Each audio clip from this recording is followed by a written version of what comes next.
Hey guys, Carl here, Libertas Audits. I'm going to do something a little bit different today. I got a video for you. I was cruising around the YouTube channels and an interesting video popped up. It comes from the First Amendment Museum, and it's kind of a live stream of First Amendment auditors. There's actually a couple of auditors that you may know. One very well known is Auditing America. They use them a couple times. And they go over step by step on what you can and can't do, the laws. They give you some case laws. They talk about where you can video, what the government can do, what the government can't do, what you can do, what they feel the courts are going to do with this new phenomenon, which is First Amendment audits on social media.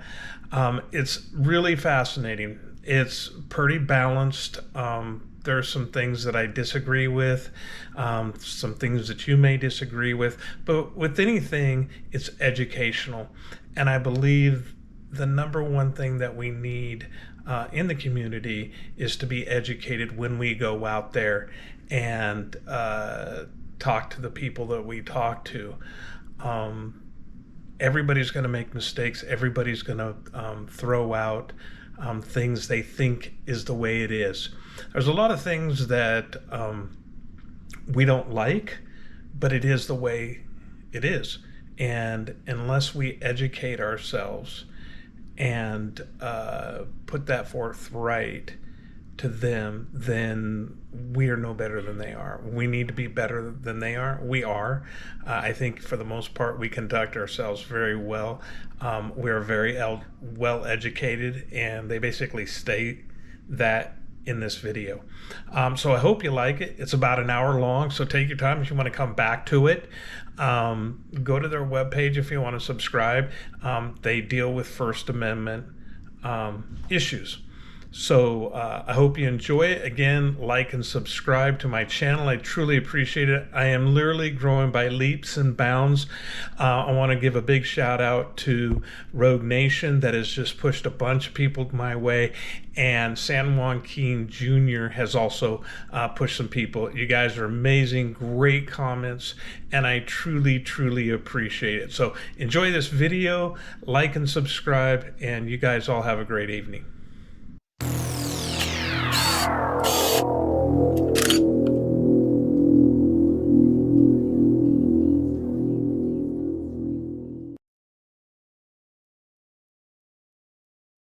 Hi, everyone. Thanks for zooming in today. I'm Christian Coates. I'm the CEO here at the First Amendment Museum in Augusta, Maine, where we help people understand and inspire people to live their First Amendment freedoms. We're a private, nonpartisan, nonprofit museum, and that means we rely on the generosity of people like you. So if you enjoy our programming, please go to firstamendmentmuseum.org/give and make a donation that will help us continue our work inspiring people to live their First Amendment freedoms. Public officials across America have met with a new phenomenon known as First Amendment audits, a controversial social movement that usually involves photographing or filming a public space or public officials. Those who conduct First Amendment audits believe that their actions promote transparency and open government, and their videos have become a subgenre on YouTube, garnering thousands of views. Auditors pass or fail institutions depending on their interactions. Proponents of First Amendment audits point to history in order to demonstrate the worthiness of their actions. In 1991, George Holliday happened to have a video camera on hand and recorded Rodney King's violent beating by the LA police. That video was broadcast globally and resulted in a greater awareness of the issue of police brutality. Today, every person with a smartphone has a video camera at their disposal. And 30 years after Rodney King, last year's filming of the terrible death of George Floyd at the hands of police sent shock waves of outrage and a massive cry for change across the nation. Multiple court cases have stated that restricting a person's right to film in public violates their First Amendment rights. Furthermore, courts have confirmed that the public does have a right to record, to photograph, film, or audio record police officers conducting official police activity in public areas. The Seventh Circuit Court of Appeals explained, the act of making an audio or audiovisual recording is necessarily included within the First Amendment's guarantee of speech and press rights as a corollary of the right to disseminate the resulting recording. As long as the auditor remains in a public place where they are legally allowed to be, they have the right to record anything in plain view and are subject to very limited restrictions. More and more frequently, First Amendment auditors film public employees going about their normal business in everyday public buildings.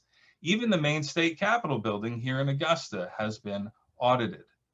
Critics of these First Amendment audits point to the often disruptive and confrontational nature of the practice. Many auditors neglect to respond when asked why they're filming, which causes suspicion and alarm amongst those being audited. Some auditors are intentionally trying to provoke a negative reaction, and audits can become confrontational when aggressive auditors engage in verbal disputes with public employees who try to prohibit them. Some auditors are unaware of the differences between public places and private nonprofits and end up conducting their audits in places they legally are not allowed to be.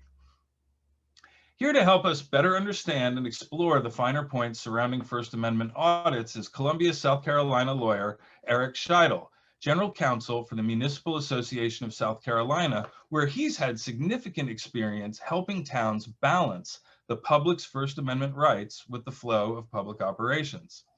Previously, Eric was General Counsel of the City of Sumter, South Carolina for 8 years and a public finance lawyer in private practice for 12 years. He's been recognized by the International Municipal Lawyers Association as a local government fellow, and he received a national award for educational service to municipal lawyers. We found Eric through a City Quick Connect podcast where he was interviewed about this same topic.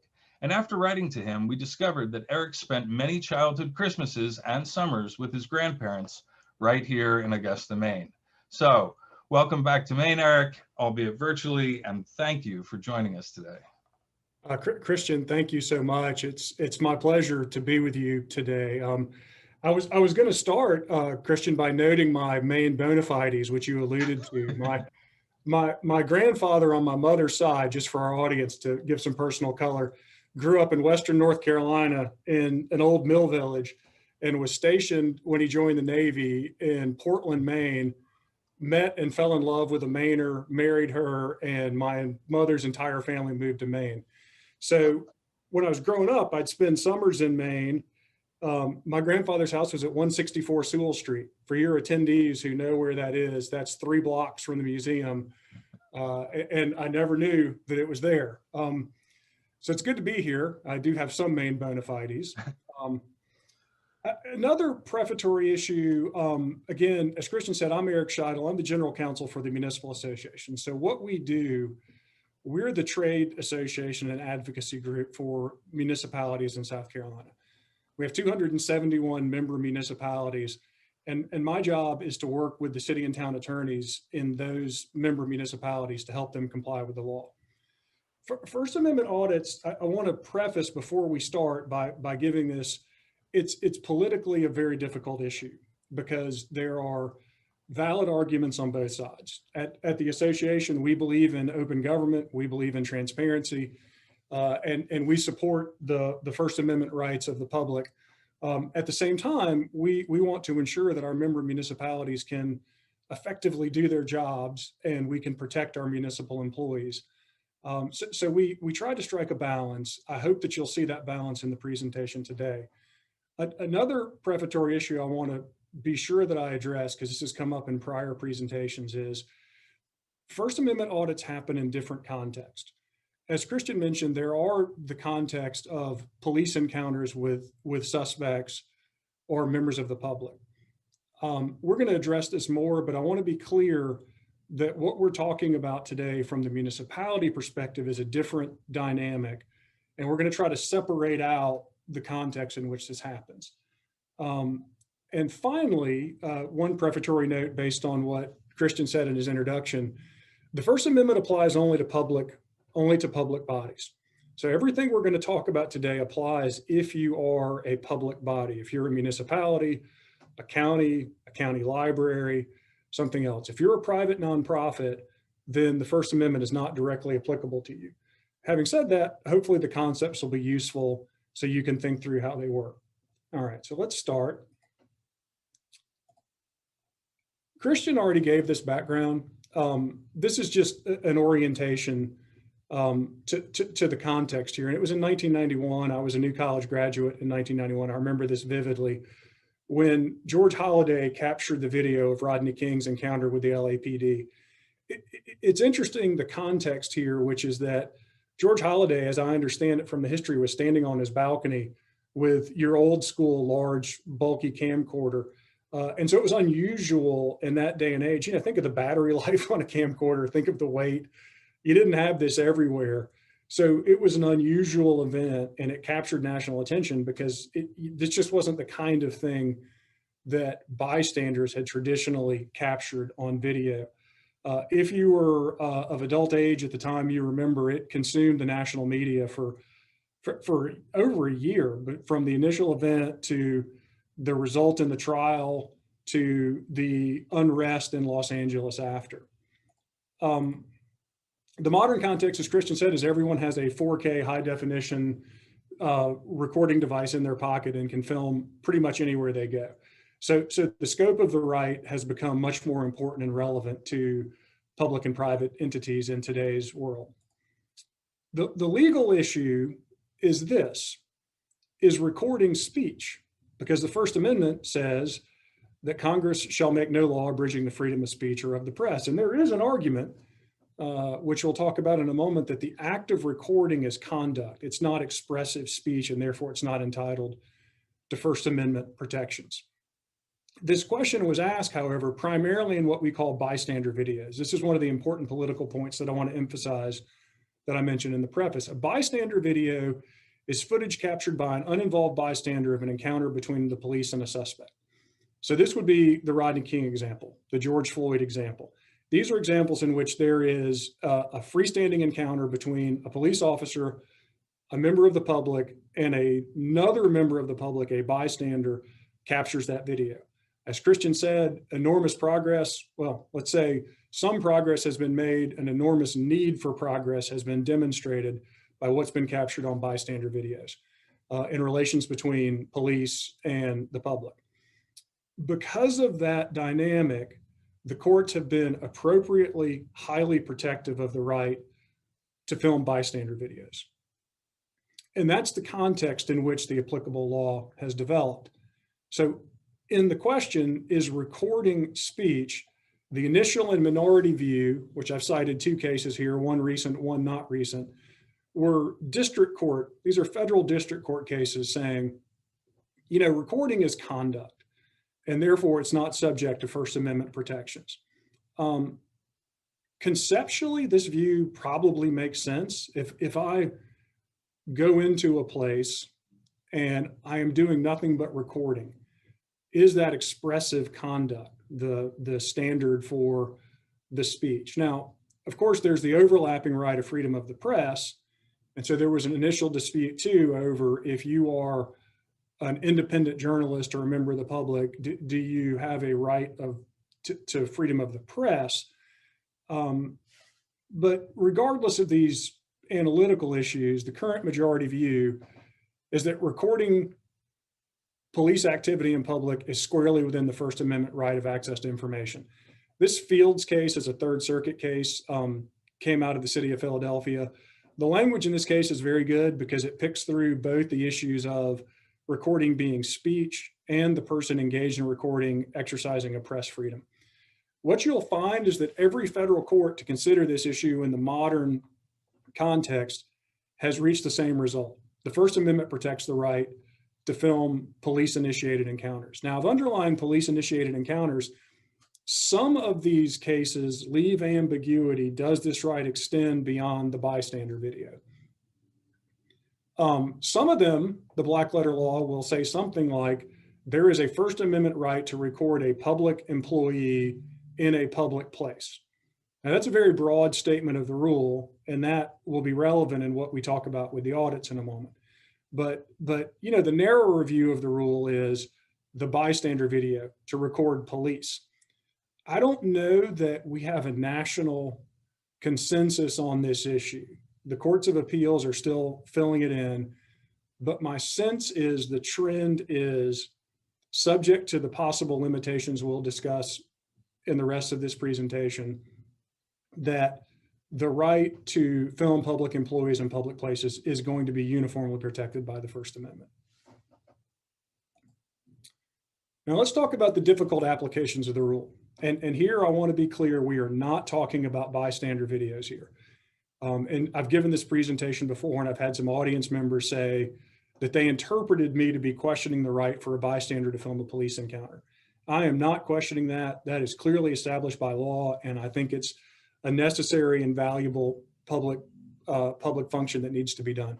What we're talking about in this presentation is what I've called difficult applications of the rule. And by the rule, I mean the black letter law that I said a minute ago, which said the right to film public employees in public places. So what about intentional provocation of police officers while recording? We'll see some examples of this. There are cases and instances in which the auditor initiates the contact with the police. That's different from a bystander. What if they intentionally draw the police's attention? What if they initiate contact with the police officer in order to try to create a reaction? What about interactions with government employees other than public safety officers? What about the rights of third parties? And here I come from the municipal context. So what I think about is people who are coming in to pay their water bill, people who are coming in to apply for a business license, people who want to rezone their property, and so they go to the planning department. Those third parties, they're private citizens who are doing what is essentially a business transaction, but the person on the other side of the business transaction is a government. Are they subject to the First Amendment rights attached there? And what about filming security sensitive government property? You can think of, in the municipal context, let me say for third parties, for librarians, obviously you're thinking about your patrons, and the issues would be similar. Do the activities of First Amendment auditors potentially deter library patrons from coming? How do you balance the interest of good government against the interest of protecting the rights of your users, your private sector users? And then what about filming security sensitive government property? I mean, obviously in the municipal context, this is police departments, parking areas. Many of my municipal clients or members have, very involved water and sewer treatment systems. After 9/11, there was a wave of laws that were passed to protect the public water supply, the public electricity grid. And so we have legitimate security interest if someone comes and films those installations owned by a municipality. So those are the questions we're going to try to explore. And Christian's already said this, but my slide here is what the First Amendment audit is. It's a social movement that its practitioners consider activism, citizen journalism. I've mentioned the two main classes already, which are auditor-initiated contact with the police and auditor-initiated intrusion into public buildings. And I note here that both are designed to provoke a response. The end product here is a video to be posted to social media to be shared. So the auditors will consider their work to have been more successful if they do provoke a response that is captured on film. And we'll see some examples of that. In many cases, the activity is appropriate. Again, I'm trying to be non-editorial here, but as you'll see in some of the videos, our examples in South Carolina, I don't know that we would consider it furthering the cause of good government, but we'll see, and you can decide for yourself. I have here a video. I hope that the sound will come through. We tested it in running and it seemed to work, but this is a provocation example. And this is an example that I found on YouTube. The situation here is there's a police officer. He's being filmed by a First Amendment auditor. Many police departments have secure staging areas, like a lot of my member municipalities have secure staging areas, where if a witness or a victim is brought in, they can be delivered to a rear entrance or to a sheltered entrance. This is a small police department that doesn't have a secure entrance. And the person who's being brought in is a victim of domestic violence. She's there to make a statement about the domestic violence. The police officer you'll see is trying to screen her from view so that the auditor doesn't capture her identity on video. And so I'll just let you watch the interaction between the police officer and the filmer. Christian or Deborah, if you'll let me know, I don't know if I need to adjust my volume but if the sound works, then that'd be great. You know, what's your name and badge number? Can't tell me what to do. All right, so you want to film a victim of domestic violence and put her safety in. I'm not putting anyone's safety at risk. Do not approach me. Do not approach me. Step away. Step away. Do not approach me. I can record all I want. Well, I'm asking you not to film a domestic violence victim. You don't have the right. You don't have the right. You don't have the right. No, you do not. No. Go away. Go away. Go away. The public as best I can. No. Go away. Protecting the public. You just arrested someone for the First Amendment right. Go away. Go away. You're a Nazi. You're a Nazi. Look at your haircut. That looks like Hitler's haircut. Look at your haircut. That looks like Hitler's haircut. You're a Nazi. You guys dress like Nazis. You get away with rape. You get away with murder. You can flip cars, and you get away with it. No, you're Nazis. Go away. Go away.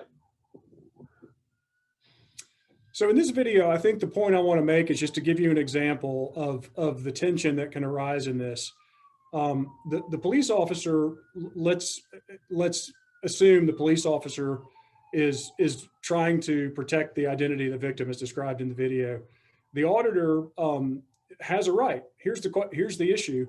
Under the First Amendment, the auditor clearly has a right to film where he is. He's in a public place. It's a police encounter. He has a right to do this. So you'll see the officer is trying to balance, he knows these rights. There's a few key things that the officer did that were correct. The first thing is that when the auditor said, you've just arrested someone for exercising their First Amendment rights, the police officer said, no, I didn't arrest anyone. He's not restrained the movement of the auditor.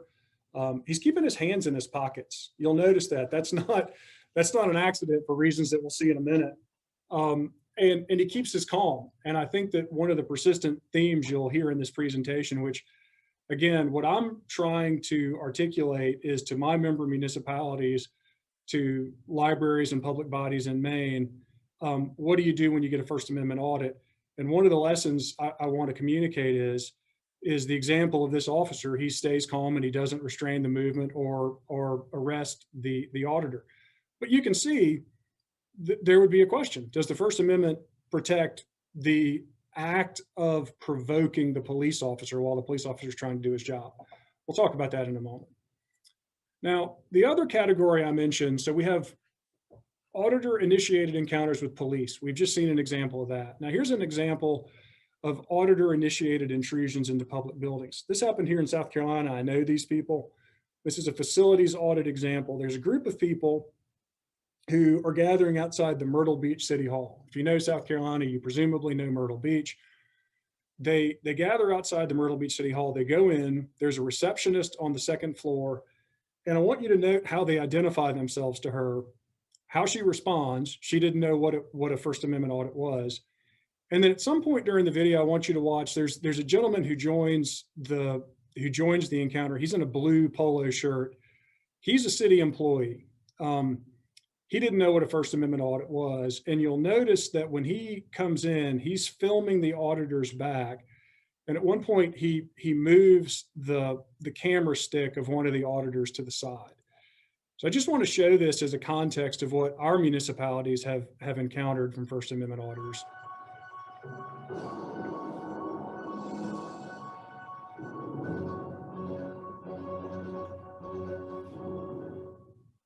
What's going on, guys? It's Auditing America. I'm with... What's up, people? News Now South Carolina here with you. Stay tuned. That's right. Also with South Carolina Accountability. What's up? And with... Jeff is here. Audit. Also, Carolina Auditor. And Will Turbot from The Man the Truth, who's missing a shirt.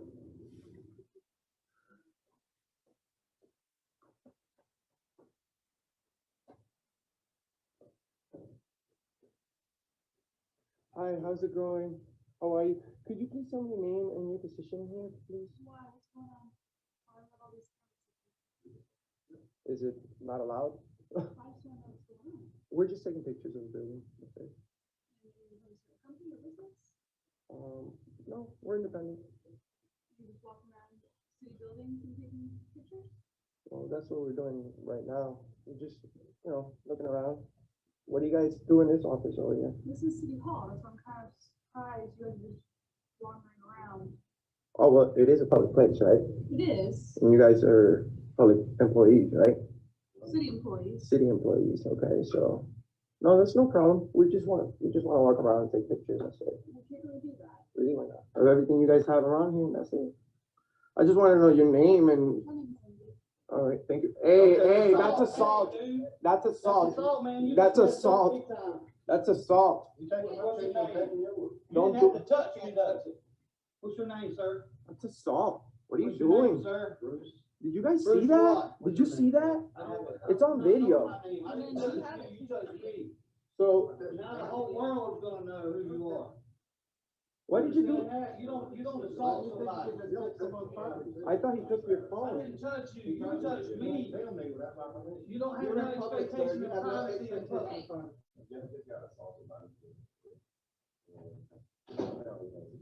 Sir, you can't My touch people. camera's an extension of my How do you- arm.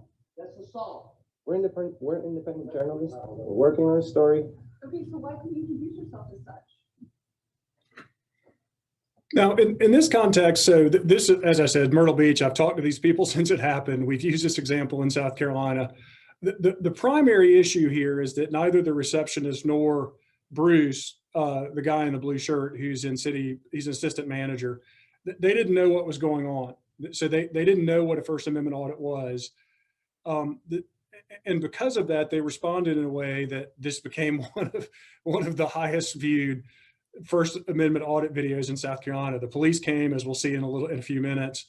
It was considered a spectacular failure of the First Amendment audit. No disrespect to my friends in Myrtle Beach. They didn't know what this was. The second point I want to make is you'll notice that the auditors, I feel like, intentionally made the receptionist uncomfortable. When they came in, they wouldn't identify themselves. They were vague when she said, so you're just going to take pictures. And they said, that's what we're doing right now. And they didn't provide any context. So obviously, in my view, these particular auditors were trying to I don't want to say frighten, but to make the receptionist uneasy. And often, at least in South Carolina, that's a tactic we see, because as I've said, it yields better YouTube videos when the city employees or the public employees overreact or restrain their rights. The third issue I wanted to note, is you can tell by some of the things that the gentleman with the camera on the stick, who was moved aside by Bruce, said. They're coached in basic First Amendment law. They know you have no expectation of privacy in a public place. They know that you can't restrain the right of recording. And so they'll often want to argue with municipal employees about what the First Amendment means, which again underlines, I think, the important part for governments who are facing First Amendment audits is your employees need to be educated and prepared. So what can local governments do? We've talked about this a little bit. We're going to get into the law more deeply in the second half of this presentation, but with this overview, I feel like the most important thing is employee education. If you're a public body, you want all of your public-facing employees to know what a First Amendment audit is and to know what their rights and responsibilities are when a First Amendment audit happens. The second thing you can do is you can regulate different parts of your property if you're a public body by defining what type of forum it is. Now, we're going to explain this, but I want to get the concept here now. Not all public property is by definition a public forum. The third thing is you can create guidelines for conduct. You can have content and viewpoint neutral regulations of time, place, and manner and related conduct that are compatible with the First Amendment. We're going to explore that more as well. And then the fourth thing is, if you do adopt guidelines, either forum guidelines or conduct guidelines or both, You need to make sure they're transparent to the public and known by your employees. That's an overview. Let's talk about facilities regulation. Under the First Amendment, there are 3 types of forums. Fora, if you want to be specific to the Latin, we'll call them forums. There are 3 types of forums. There's the traditional public forum. These are streets, sidewalks, common areas inside and outside public buildings. These are the areas in which the public traditionally has had a right to gather, to speak, to assemble, to exercise their First Amendment rights. Interestingly enough, the word itself, forum, comes from the Latin, which referred to, in Roman government, the forum was where citizens went to address their grievances to the government. So it's built into the very concept of the word. This is the public gathering place that is necessary for a democracy. It's necessary for representative government. Then there are what are called designated or limited public forums. There are minor differences between those terms, but for these purposes, we'll call them the same. These are areas that are public forums only at certain times or for certain purposes. The most obvious example for my municipal members is a council room. If you have a council meeting in your council room, if your governing body gathers and they have a meeting, then for the duration of that meeting, that is a public forum. But if it's 9:30 on a Tuesday morning, no council business is going on, that area is not open to the public. So the idea is it's sometimes a public forum, sometimes not. And the third category of forums are non-public forums. These are private offices, secure locations, other areas that the public, even though it's public property, the public doesn't have routine access to. Let me give you, I'll go back a slide. A really good example of a non-public forum, if you're struggling to think of an example, is a police interrogation room. Police interrogation room is clearly public property. The government owns it. It's being used for a governmental purpose. It is not a public forum. You have no right to access the police interrogation room. So then you have these borderline cases that are not quite as clear as a police interrogation room or a public square. These are private offices, secure locations, hallways, stairwells, things like this in your building. Are those non-public forums or not? And what's the significance? So here's a recent Supreme Court case that gives you the standards. In a traditional public forum, you may impose only reasonable time, place, and manner restrictions. Restrictions cannot be based on content and they cannot be based on viewpoint. Now, if you've worked with the First Amendment before, you know the distinction. Content would be a rule that says you can't talk about politics. You can't talk about religion. That's a content regulation. A viewpoint regulation is you can talk about politics as long as you support the Republicans or the Democrats or whatever. I'm just trying to use a neutral example here. And in a public forum, you cannot regulate based on content or based on viewpoint. Wide open forum. Clearly in terms of First Amendment audits in a public forum, the assumption would be that you can, that you basically have unrestricted rights in those forums. The same rules apply in designated or limited public forums when they are open for that purpose. So in your council chambers, during a meeting, it's a public forum. If someone wants to record a meeting, we had this question just this week, a member municipality who the local Republican party, the county branch of the Republican Party decided that they would start recording and live streaming council meetings unofficially. And the question from the local attorney was, can they record and live stream the meeting? The answer to that is yes. That's a limited or designated public forum. During the time the meeting is going on, they have a right to do that. So what rules can you put on them? We'll talk about that. They do have a right to film and live stream the council meeting. It's a designated public forum. In a non-public forum, the government has much more flexibility. You may reserve such forum for its intended purposes, communicative or otherwise, as long as the speech regulation is reasonable and is not an effort to suppress expression. So the point here is for governments is that when you're dealing with non-public forums, you have more rights. How does that play out in terms of actual regulation? Here's just a statement of the black letter law. This is a 14-year-old case from the United States Supreme Court. if you permit speech in a non-public forum, you can exclude speakers on the basis of the subject matter, as long as they're viewpoint neutral and reasonable.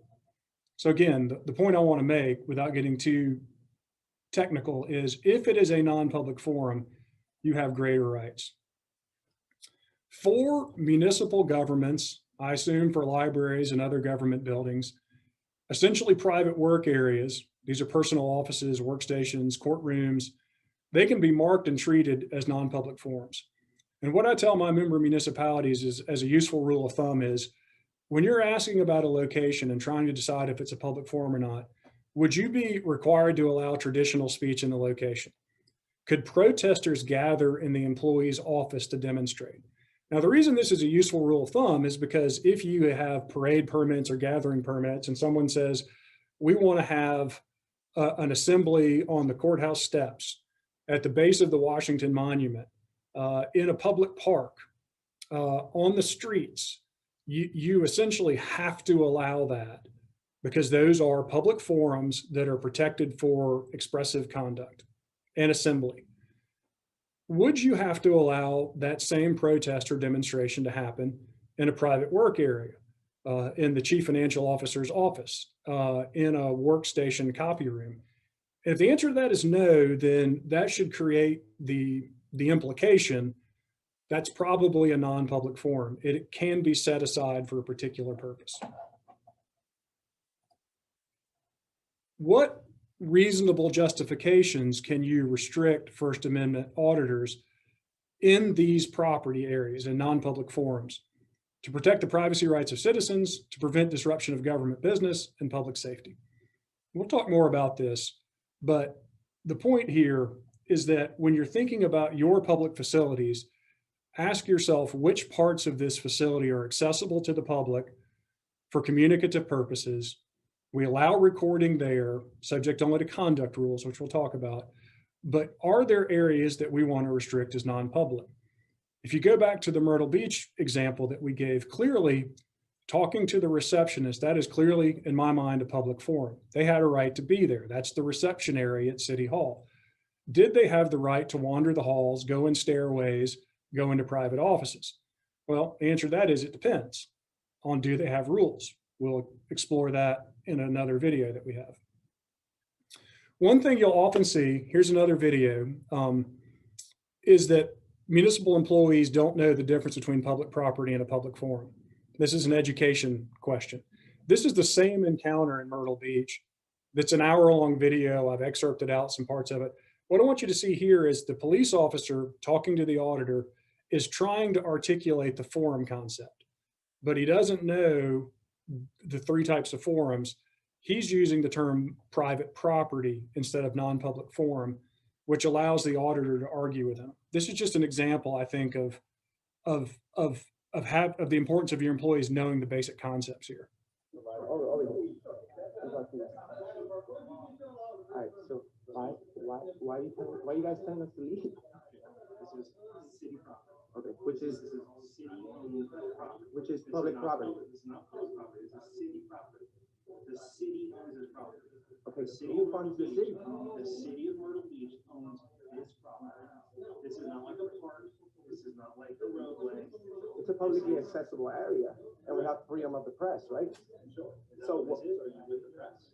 Well, we have freedom of the press, do we? Are you with the press? Well, I'm acting as press right now, yeah. They also have the right as a owner of private property. But they're not the owner. He is the representative of private property. Just like your home. Your home is your private property. You have the authority over your private property, correct? Correct. Correct. Okay. They also have the right over their private property and they are in charge of that. But this is not private. This is not private. This is private. This is city property. But I've never heard of that, officer. Okay, that's fine. You know, it's like. Owns this property. This is city property. Okay. As a representative. But the city of funds. city. The city funds this place. Don't they? How you doing, officer? Good, good. We're just having a peaceful conversation about, peace. Now, I think that the reason I like to show this video to my member municipalities in South Carolina is because the police officer in question, he clearly he understands the concepts. He says this is not like a park or a street, but he doesn't have the terminology right, which allows the auditor to essentially argue with him. And the police officer is honestly making a mistake. The auditor is correct. This is public property. The city is a public body. They own this facility. It is public property. The concept he's looking for is that there are parts of this public property that can be non-public forums. I think that, in fairness, the officer was where they are now. They probably are still in a public forum. They're still in the main hallway. But you can see he's trying to articulate the forum distinction. And the auditor knows the law. The auditor is pushing him to say that this is public property. There's a side note I'd mention here on this issue of the press. The officer says this is a common question that comes up, is you want to argue on the rights of the press. My view is, in the modern era, the courts are not going to sustain an argument based on that someone is not a member of the press. I think with the rise of social media, citizen journalism, activism, et cetera, the idea of you have to be a member of the traditional press is not going to win. I think it's a much more, if you're trying to strike the balance between your ability to do your job as a government and the public's right to know what the government is doing, it's probably much better to focus on the forum issues and the conduct issues than it is to distinguish between who's press and who's not press. I just don't see that's a growth area in the law. The definition of press is expanding all the time. Okay, so that's facilities regulation. We'll come back to rules on how you do that. For now, I think the high level concept I want to get is that there are different types of forums, different rules can apply in the forums. Conduct regulation, you can impose content neutral regulations on time, place, and manner of speech, even in public forums, as long as they're content and viewpoint neutral. They can require generally applicable standards. Let me explain that a little bit more. If you go to a council meeting, that's a public forum, but the council meeting can say, when you address the council, you have no more than 3 minutes. It must relate to city business. You must be a city resident. There are these types of rules that work in a city council meeting. The same kind of conduct rules can be applied. The most obvious conduct rule is that the act of recording, which is protected speech, cannot disrupt municipal operations. That's a content and viewpoint neutral rule. You should probably enforce that with some leniency, because any audit is going to arguably disrupt municipal functions. But we'll talk about ways that you can make that we can make that enforceable. Special cases, third parties. We talked about this in the introduction. What about people who are checking books out of your library? What about people who are paying their water bill at the water counter? The general speaking rule, and you heard this in one of the videos I showed, is it is legal to video record a private citizen if they don't have a reasonable expectation of privacy in the area where they are. And the familiar concept here is, when you're in a public place, you don't have an expectation of privacy. You can be seen in public. I'll note that under state laws, the state laws are, this is true in South Carolina, this is true in other states I've looked at, restrictions on audio recording of third parties are much more prevalent than restrictions on video recording. Many states have wiretapping laws, reasonable expectations for conversations, have to have consent to record a telephone call, et cetera. My view is this is probably a product of more precedent. For decades, we've had small mobile tape recorders that can record audio and raise privacy issues. The rise of the video recorder as a ubiquitous phenomenon is relatively new. There is a recent case out of Florida that said under the First Amendment, you can have a rule that says no recording of third parties in public places without their consent. I don't know that that rule is going to carry the day in the federal courts. I've seen courts go the other way. There will also be state law issues, and I apologize, I just don't know the main state law on this. In South Carolina, we don't have uniquely applicable state laws. So we feel like we have the federal guys on what can we do for recording third parties without their consent. Generally, I advise my municipalities to not be that aggressive with the third party rule. We'll show you what we do instead. This is an example of filming customers. And I want to show this to set the situation. This is in Greenwood. You probably don't know Greenwood. It's a small town about an hour from Greenville. This is at the water counter. There's a person who's paying a bill. There's a person who is recording, and there are two city employees. The man in a blue shirt is a city employee. The auditor is at this point standing in the corner, and then you'll see what happens.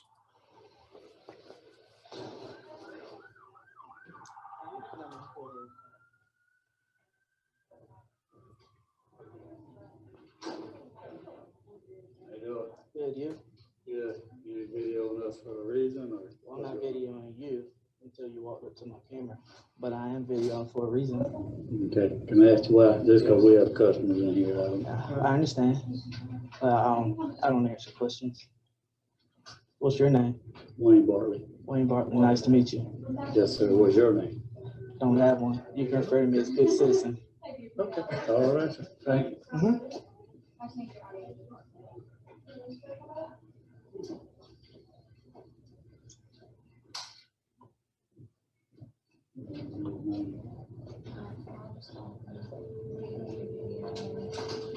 Oh, please call the police.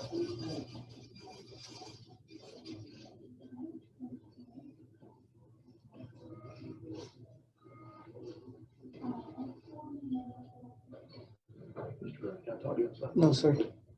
No, sir. Well, here's the deal. Only way I'm gonna leave is if I'm being placed on trespass. Okay. You cannot. I haven't recorded anyone's personal I'm information. just telling you. I don't need you to give me instructions. Well, don't get attitude with it, because I'm not getting attitude with you. I'm just telling you, I don't I'm need your being straight with instructions. you. I'm being straight. Don't record people's personal information. If you do, then you're gonna be in violation. Okay, Okay. well, And they're gonna put you on trespass. works for me. Until then, I'll be right here. Thank you. Have a great afternoon. Good to see You too. Bye.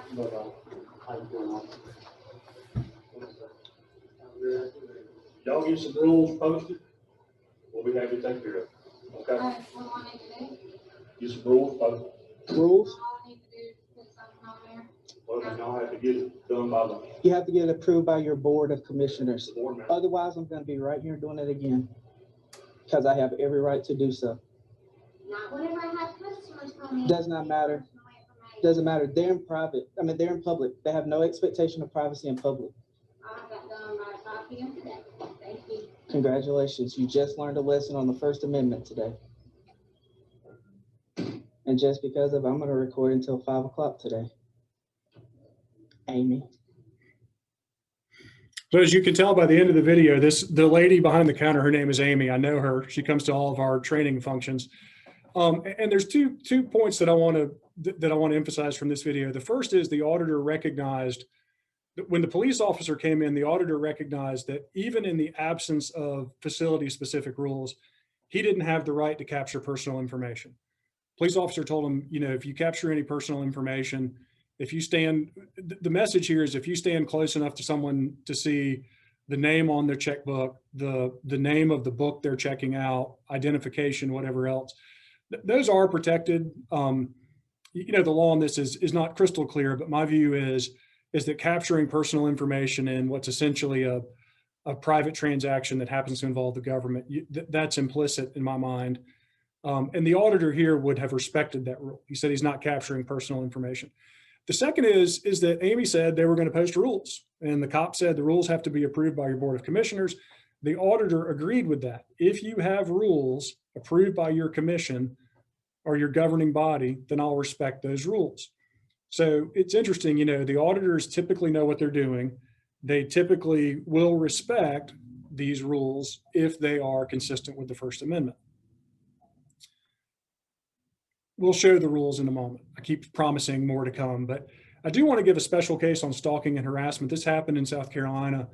This is the South Carolina law, but just to put it in perspective, we had a female employee of a member municipality who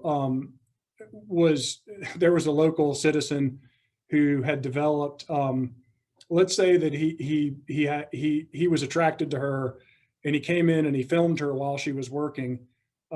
And the claim was, this is a First Amendment audit, I'm exercising my First Amendment right. And they said, no, what you're actually doing is harassing this employee. And under the stalking and harassment law, his conduct in South Carolina could have risen to the level of stalking and harassment. Visual or physical contact that is initiated after the person has said it's unwanted, surveillance of or maintenance of a presence near the targeted person's place of work. So the point that I made here, this ended up not going to court, but I think this is a sound proposition of law, is the fact that you are recording conduct does not make conduct that would otherwise be illegal, legal. In other words, if he didn't have a camera, he would have been violating the stalking and harassment statute in the way he was interacting with this female employee. Does the fact that he's recording the encounter and claiming it's a First Amendment audit change that?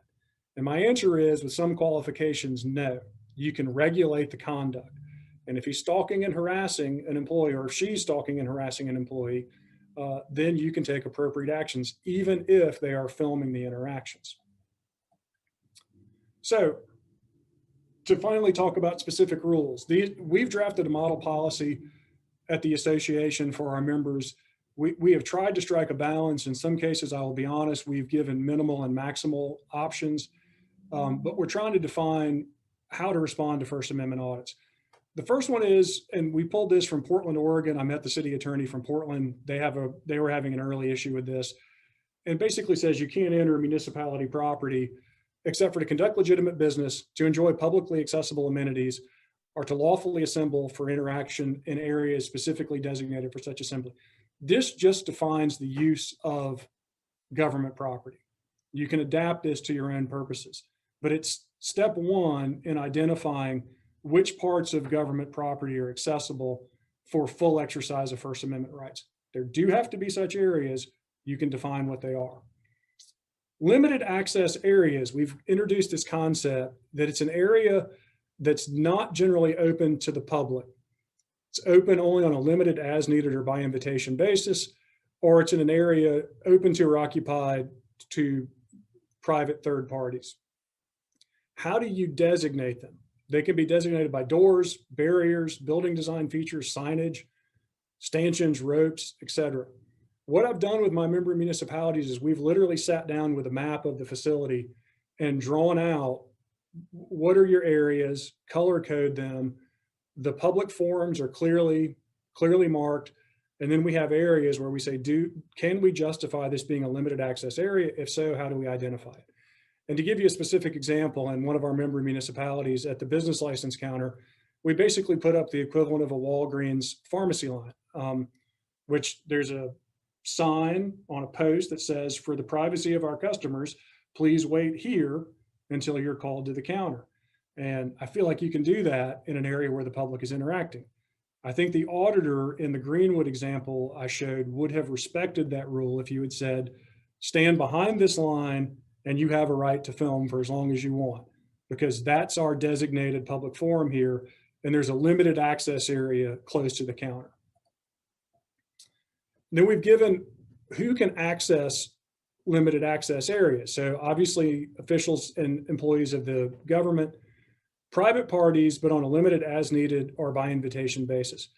Now, there's a bullet point here. This is a maximal rule. I don't know that I would recommend that you adopt this, but there is a general rule that says you can't photograph, audio record, and video record in limited access areas.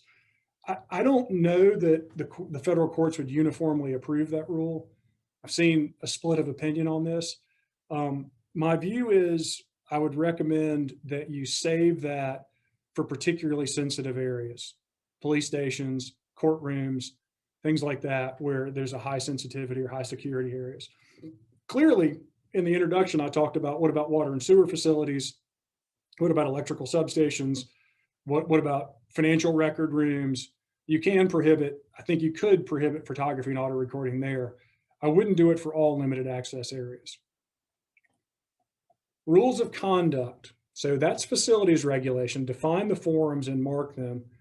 Rules of conduct are don't engage in activity that disrupts the municipality. Don't stalk, harass, threaten, or intimidate an employee. These are just general, I feel like fairly non-controversial rules of conduct.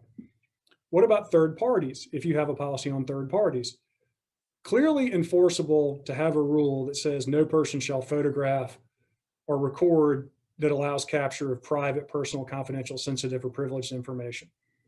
Perhaps, as I said, in the Florida case, you could put a blanket prohibition on filming third parties without their consent. I don't know that. I don't think the court answer is clear on that yet. So I tend to stay with my members on what I know to be enforceable. And what about employee guidance? This may be the most important part of this whole thing. How do you deal with a First Amendment audit? Really, refrain from, first off, train your employees. Your employees need to know what to do. They need to know what a First Amendment audit is, what a public forum is, and what they can do. And generally speaking, they can't stop a First Amendment audit that's happening in a public or designated public forum. So we've put these employee guidelines to give our employees who have been trained some guidance. Try not to engage with the auditors. You can monitor them, but don't engage with them. If engagement is necessary, respond calmly without escalating the encounter.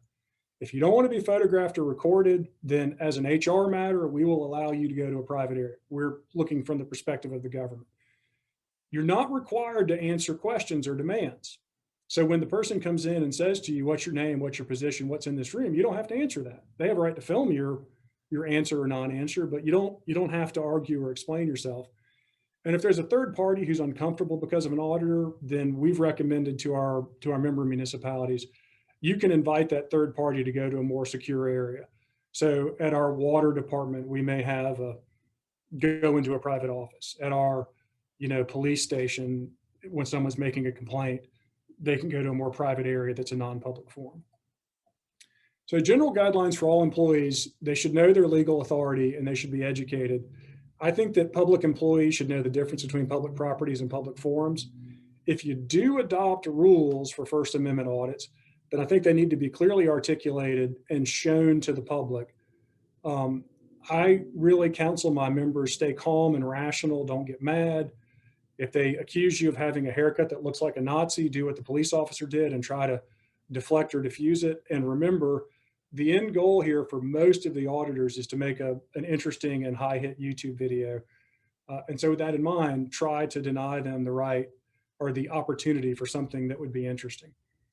Christian, that's my presentation. I feel like we have 5 minutes for questions. I hope that's enough.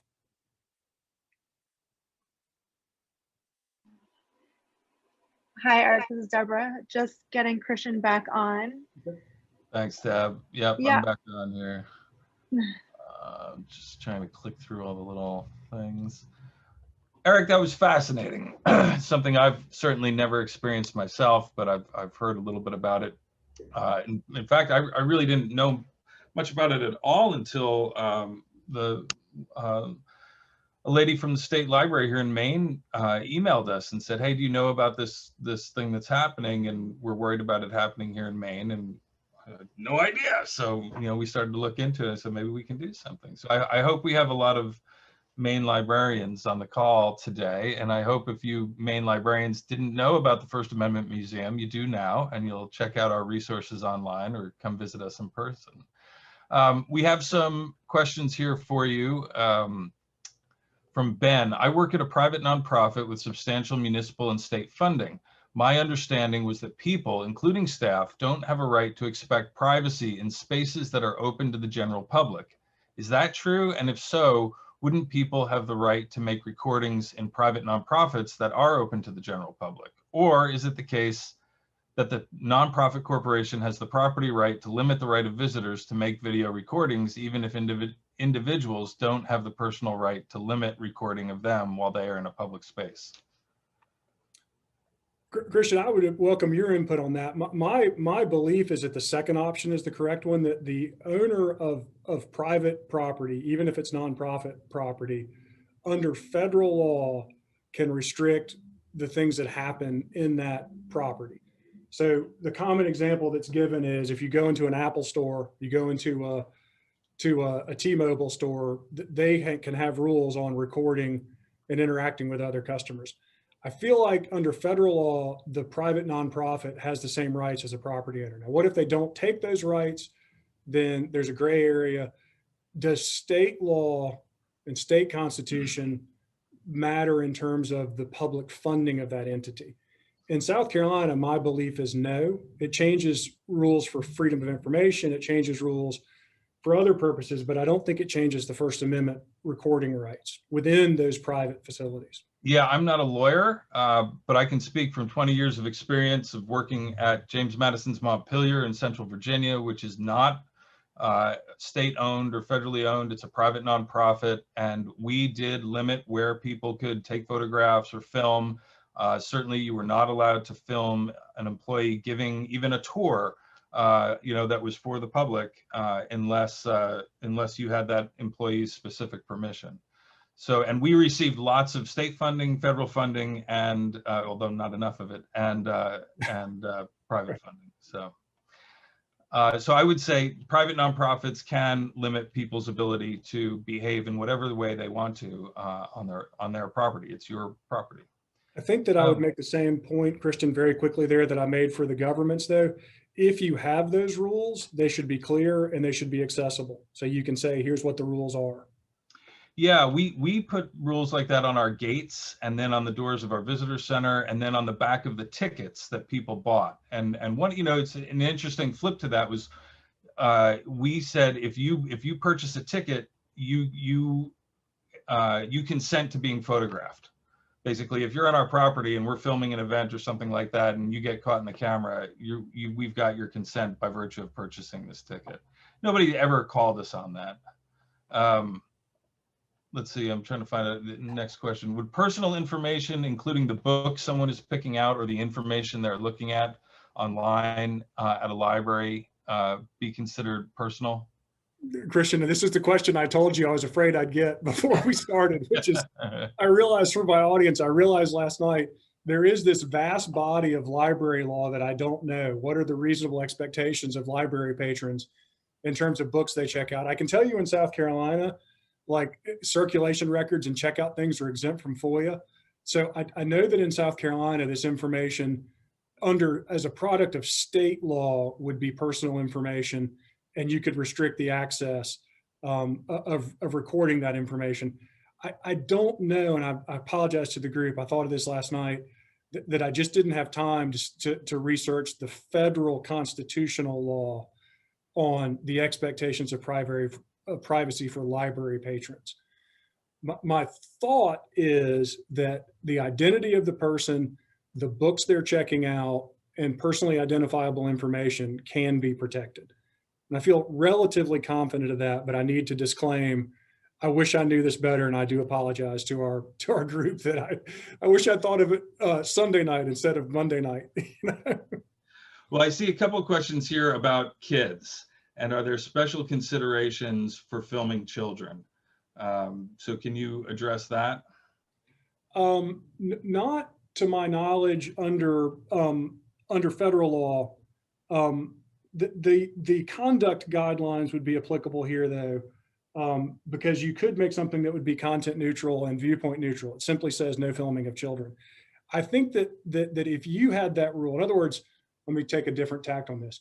I don't know that the First Amendment itself, in cases I've read, makes the distinction between the privacy expectations of adults and children. What I do think is that you could have a content neutral and viewpoint neutral rule that deprived you of the right to film children, and that would be enforceable. That's a conduct regulation. Yeah, I think that's probably right. I mean, you certainly can't walk into a school, which is a public building, and start filming kids. And I know that anytime we've done, both here at the First Amendment Museum and in my previous life, anytime we did things with students, getting permission from parents was really important if there was going to be any filming going on. Right. Do you foresee any laws being passed in the future that could affect the bystander video after the events of last year? No, I mean, I think the trend, it depends, of course, on the makeup of the United States Supreme Court, but my feeling is that the First Amendment rights, Christian, I would love to hear your views on this after the call at your leisure, but my view is that the First Amendment has become, that the current Supreme Court is very protective of First Amendment rights, and they're expanding a number of these protections, particularly to the extent it would restrict state and local governments from engaging in certain behavior. So my view is that the long-term trend is the right to video record in public places, if anything, will become broader. Now, there may be state level pushback, but I don't see the First Amendment jurisprudence changing on that. You know, if we No, had more time, I could tell you examples of other contexts. I just feel like this Supreme Court is very committed to the First Amendment. I would agree with that, Eric. And I think, you know, just looking around the world, America has probably the most liberal of First Amendment interpretations. You know, other countries have free speech, and they're more conservative than ours is. And so I think we'll just, as technology expands, my guess is that we'll see those First Amendment interpretations become broader and broader. All right, well, let's leave it there. Thanks so much for joining us, Eric. And I hope you'll come to Augusta, Maine sometime and check us out. Go see the grandparents' house again. Right. And thank you, everybody, for attending today. Have a great afternoon. Thank you, Christian. Thanks, everybody.